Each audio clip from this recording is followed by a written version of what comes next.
દશામા વ્રત પૂર્ણાહુતિ. ચાંદોદ ખાતે નર્મદા નદીમાં દશામાની સેંકડો પ્રતિમાઓનું હર્ષોલ્લાસ સાથે વિસર્જન.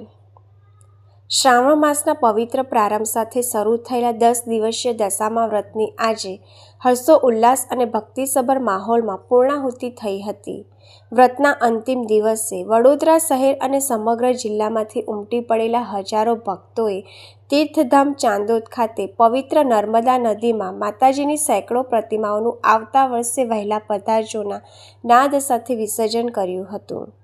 શ્રાવણ માસની શરૂઆતથી જ માઈ ભક્તો માતાજીની પૂજા, આરાધના, કથા શ્રવણ અને વ્રત ઉપવાસમાં લીન બન્યા હતા. ઘરોમાં અને પંડાલોમાં સ્થાપિત દશામાની મૂર્તિઓનું 10 દિવસ સુધી સવાર સાંજ આરતી અને વિશેષ પૂજા કરવામાં આવી હતી. જાગરણ બાદ શુક્રવાર મોડી રાતથી જ વિસર્જનની પ્રક્રિયા શરૂ થઈ હતી.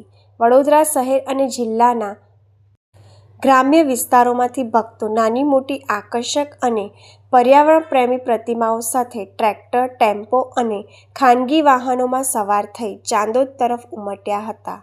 ઢોલ, ત્રાસાના તાલ અને ગુલાલની છોડો વચ્ચે માતાજીની સવારીઓ ચાંદોદના પ્રસિદ્ધ મલ્હારરાવ ઘાટ ખાતે આવી પહોંચી હતી. જય દશામા અને આવતા વર્ષે વહેલા પધારજોના ભક્તિનાદથી વાતાવરણ ગુંજી ઉઠ્યું હતું. નર્મદા કિનારે પહોંચ્યા બાદ ભક્તોએ માતાજીની અંતિમ પૂજા અર્ચના કરી મહાઆરતી ઉતારી હતી.